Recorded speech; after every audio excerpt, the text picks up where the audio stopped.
Hi, welcome back to Tea Time with Allie and Angelique. We're so glad you're here.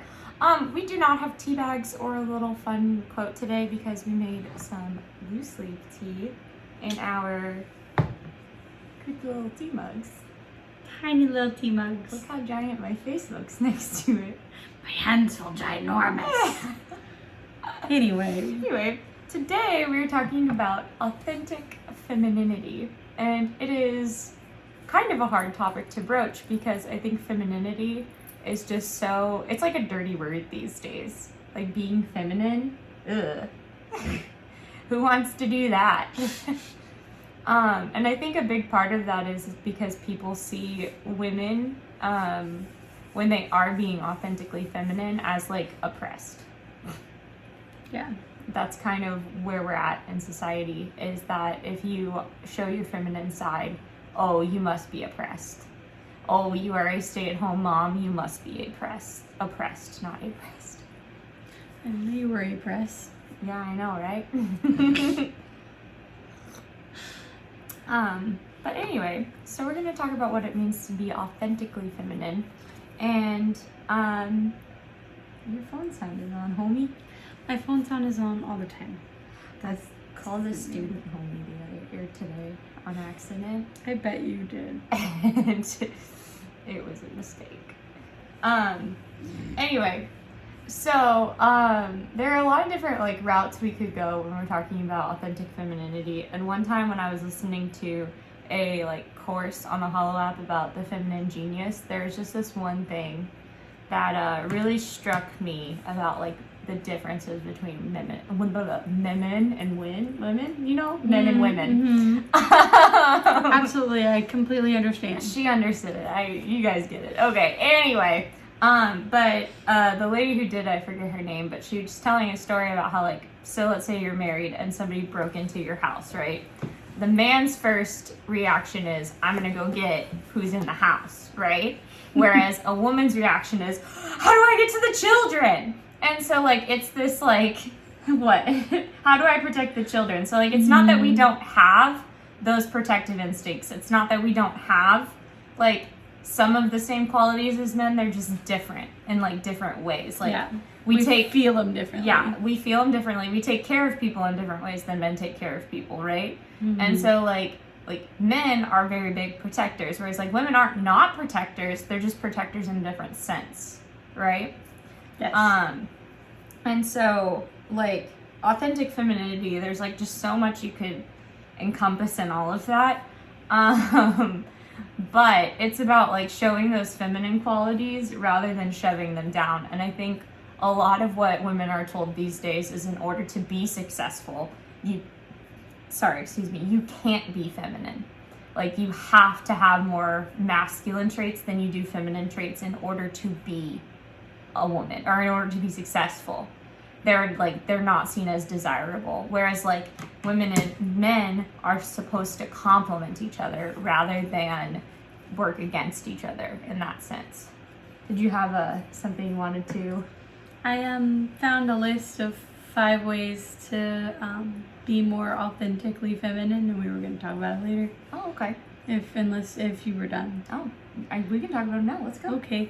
Well, according to the list on this website, that I don't know what it's called because I just found it earlier, is the first and most important way to embrace your authentic femininity is to embrace your natural desire to nurture others. And I think it's really important because a lot of women or people are told that in order to be a nurturer, you have to be a mother. And that's not true. Like, there are some of the most nurturing women out there are nuns, and they don't have children of their own. And so it's like there's this thing that we learned, I feel like we learned about in college, where it was like spiritual motherhood. Yeah. And so like there's also like you nurture your friends. Like if Allie were sick, I would, help take care of her. She does. And as a teacher, as an educator, we nurture our students. Yep.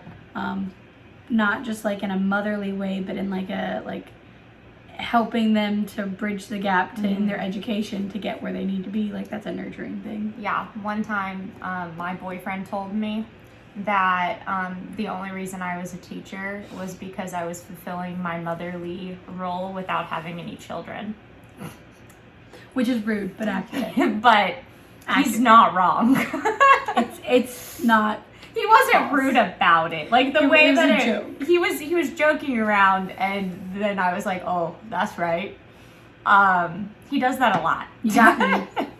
You got me. You got me. Yeah. Anyway, so what's the next one? Number 2 is recognize your physical and emotional vulnerabilities.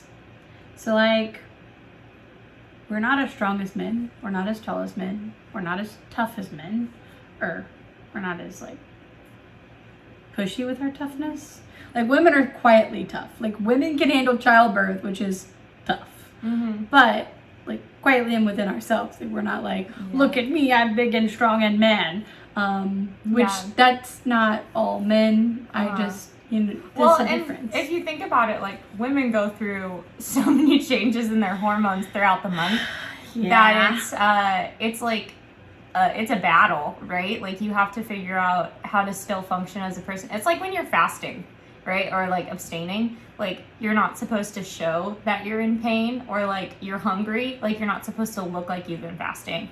And I feel like, in a sense, like, women's time of the month, like, you're sitting there trying not to show you don't want anyone that to you're know. in pain. You're being strong. You're being tough. Yeah, you're being tough. But, like, in a quiet way. Yeah, so, like, I think women excel at the, like, I'm tough, but I'm quiet about it. Sometimes I do complain about it. Yes. And then also emotional vulnerability, and let's be honest, women are way more willing to be vulnerable with a person than men. Sometimes too vulnerable. Guard your hearts. Yeah. Don't give it away to anybody. Chastity. Even emotional chastity. Yes, you gotta do emotional chastity and physical chastity. We can talk about that another time. Oh, that would be a good topic. Yeah, that's true. We'll save that for later. I'll pencil it in. But yeah, no, I feel like that's. But like, and honestly, like, just vulnerability. Like, men are not good at that. Like, it's not something It's not that their strongest equipped suit. at. Yeah, they can, but it's difficult. Yeah, and like, I feel like a lot of the issues that women have these days are that they're told not to show those emotions and to, again, be more like a man. Like, we're not becoming. It's really hard because, like, on the one hand, I understand some, like, I did grow up with the feminist, like, notions and things, right? Where, Absolutely. like, that's what was pushed on me, right? So, like, I understand some of it, but it's also, like, other parts of it is we have been told to push down these things that make women so beautiful that and ignore it, like, and pretend that's not happening. And so, like, the thing is like, being in tune to your emotions is so important because they help, like, women think with their emotions more than they think with their logic. Yeah. And so you have, like, again, that's how you balance out, like, women and men. You know, you need that, like, masculine side in order to have the feminine side, you know? And, like, I don't know, it just works together. Yeah. And it's almost as if it was designed that way. Weird that it would be designed that way. Yeah. And do you have another one? Yeah, there's 5 of them. Yes, let's do more. This is fun. And it's kind of fun. Number 3 is accept that men play an important role in your life and hold them accountable to their roles. So that's going to be really hard for anyone who struggles with trusting people. Because to accept that you need a man is hard if you struggle with trust. Because you have to trust that they're going to be there when you need them. You know, my boyfriend, I feel like he is very much a manly man, or he doesn't think he is, but he has his masculine role very, like, set. And I think that has, like, opened up opportunities for me to, like, be more feminine Like, there was a point where Angelique told me that I was more in tune with my emotions after we started dating. She is. And so, like, it's so weird because I feel like I cry more now. Yes. And not like in a, he makes me cry. It's just I feel my emotions more than I used to. And you allow yourself to feel it. I do. Yeah. And so I feel like in, like, a relationship that's, like, you're very strong in your, like, masculine and feminine roles, it gives you those opportunities to actually, like, be those roles instead of just, like, sitting in it like, oh, I have to do this, and this because this is what society tells me to do. Yeah. But also make sure that you are doing your best to hold them to their roles. Yes. Don't let them walk all over you. And don't accept that you have to do things for yourself. Yeah. No, and, like, that's another thing. You do, if, like, you're in a relationship, you do have to hold the other person to their masculine role or, like, their feminine role, right? Like, and a part of, like, again, being a woman is that nurturing side. And I've definitely seen that more in myself lately than I have in a long time. In, like, little ways, too. Like, it's not even in, like, the big ways. Like, because I don't have a baby, obviously. Obviously. Yeah. But it's like more little things that I'm like, oh, I could go do that real quick. Or, like, oh, this isn't that big a deal. Like, things like that. Oh, let me bake you a loaf of bread.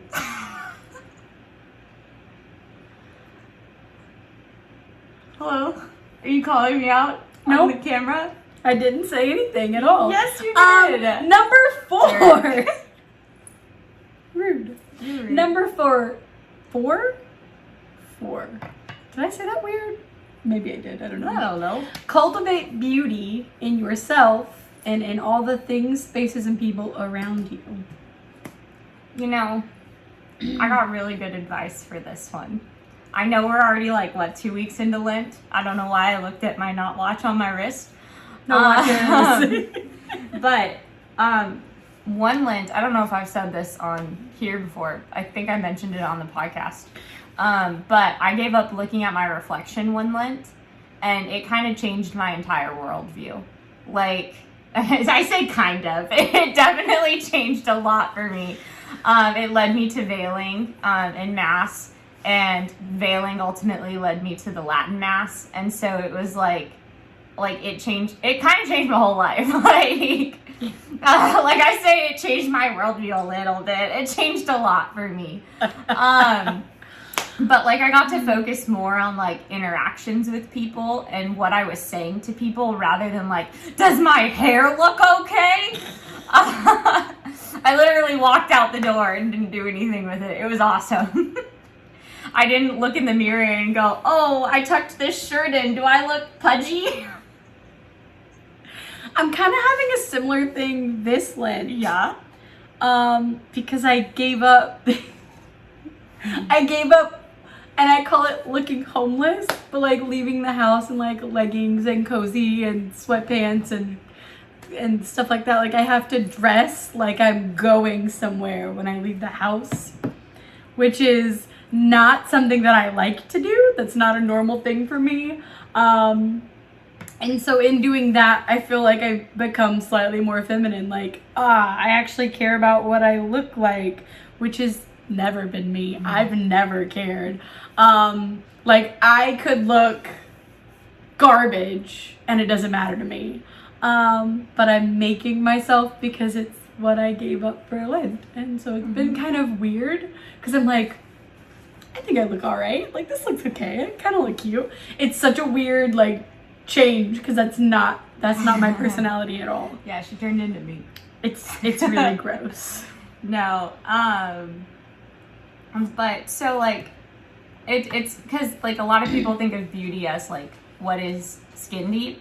And I think being able to, like, focus in on that, like, who you are and not, like, worrying about your appearance, it's, like, such a, like, a refreshing, like, oh, wow, maybe I should rethink a lot of other things in my life.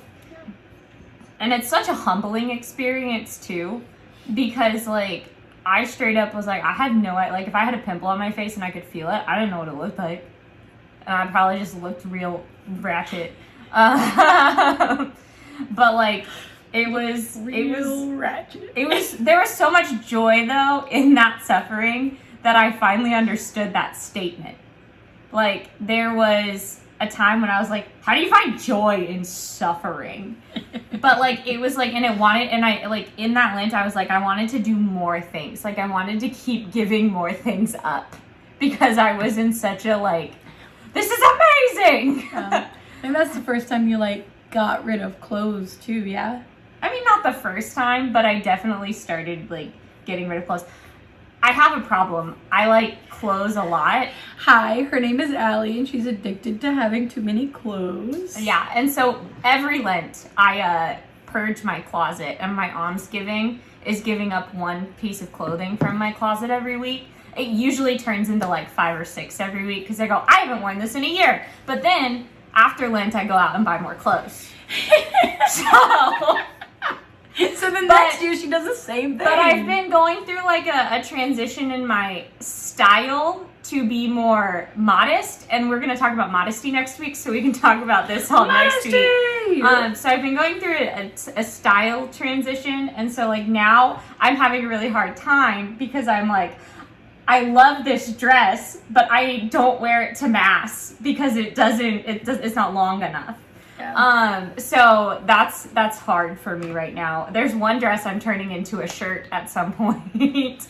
But anyway, so like focusing not just on the inner beauty, but focusing on the outer beauty, but focusing on the inner beauty.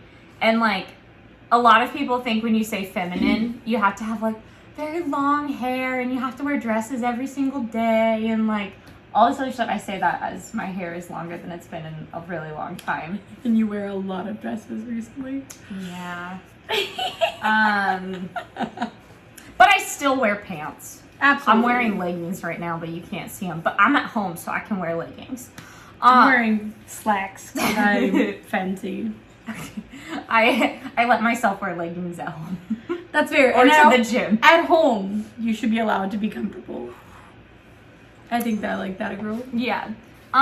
So anyway, what's the next one? Number 5, the last one. This is getting into next week's topic. Remove the need to compete with men. And that is going to be the hardest one, and you've got to do that within yourself. Yeah. You've got to let go of the feeling that like I can be just as good as men. And listen, I'm really handy.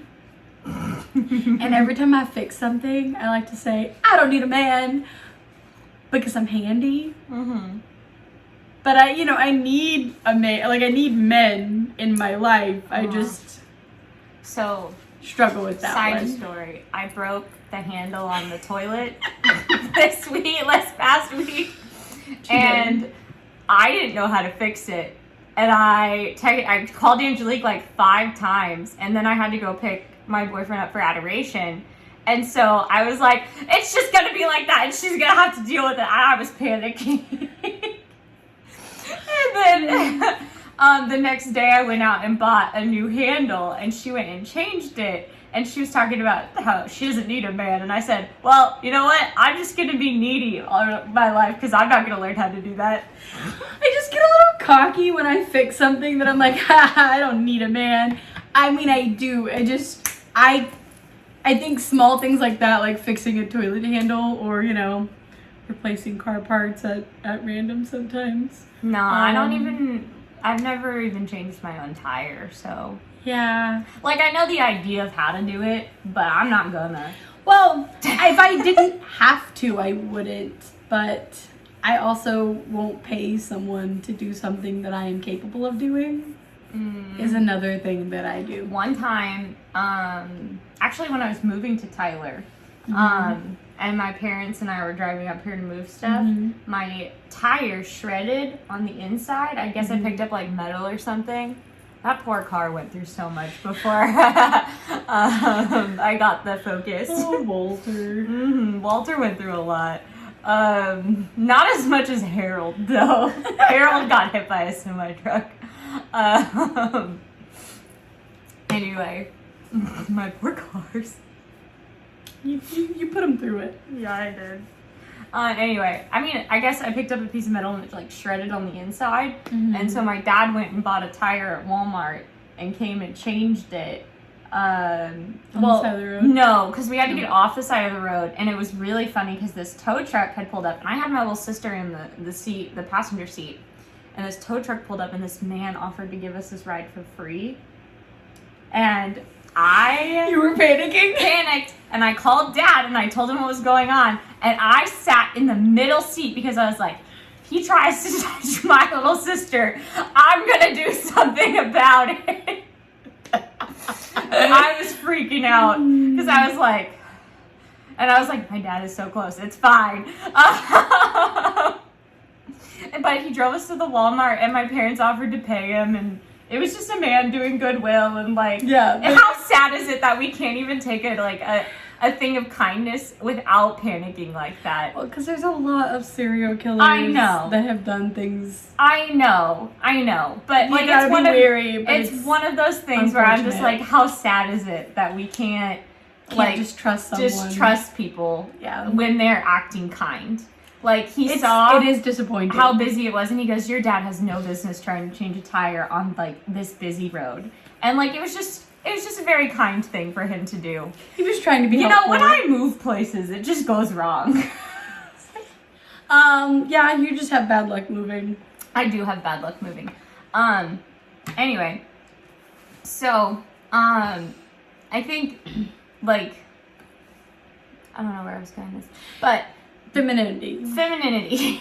We got off topic a wee bit. We always do, but, like, yeah. Wait. But I think a lot of people, again, we said at the beginning, like, femininity is like a dirty word now. Like, women who want to express their feminine side are seen as like, you're too traditional. You're trying to take us back to the Stone Ages. Not even the Stone Ages, or like... No, let's not go back to the Stone Ages. For sure, don't do that. But like, you're seen as someone who's trying to take us back in time when... And lose our rights. Lose our rights, but like... If your rights include murdering children, it's not right. Whoops! Whoa! If your rights infringe on somebody else's rights... this tea. I know. If your rights infringe on somebody else's rights, they're not rights. Fair enough. But like, I mean, and that's a fair point. Like, in a society that says it's okay to kill the youngest, like, or the most innocent and the most vulnerable, like, you can't have that femininity. And like, that's one of the hard things is like, we don't see it as murder with it when it is. This wasn't even supposed to be a talk about abortion. They don't see it as murder. Yes. We do. Obviously. We believe in the teachings of the Catholic Church. And yes. But anyway, so like authentic femininity, and I really do think like that whenever you have a man in your life, like even if it is your dad or like your brother or something that can like bring out those feminine traits in you, like not in a weird way. You let a look on your face. No, I just I made a face, but not because of that. It's just like I don't have that. So like I mean, and given like I'm not saying my dad and my brothers are really good at bringing out the feminine traits in me. No, your dad makes you super competitive. Not on purpose, but him and you compete. What are you talking about? That's not feminine to be competitive? No. We just talked about how number 5 is not competing. I don't like that one. But I lose gracefully. Absolutely you don't. Absolutely you do not lose gracefully. Only if it's Mario Kart. Or cribbage. Or Uno. Oh, but I dominated Uno. Or Trivia Pursuit. You were really upset the first time we played. Second time you didn't care as much. Well, the questions were stupid.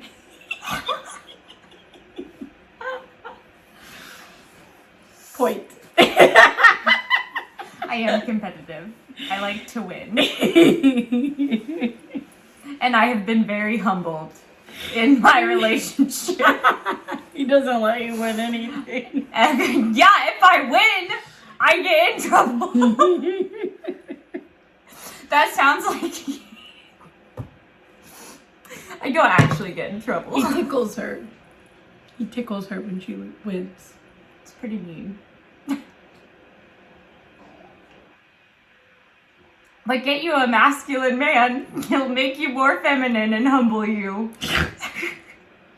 Well, that's it for tea time this week. They're gonna think he's the worst. No. Tune in next week for Modesty Talk. We're gonna talk about being modest. Listen, modesty is one of my favorite topics. I want to do the thing, but she always gets mad when I do the thing. So I'm not gonna do the thing, even though I want to do the thing. But don't worry, I'll do it next week. Anyway, like, subscribe, leave a comment, ring the bell so you can get notifications whenever we upload. What else?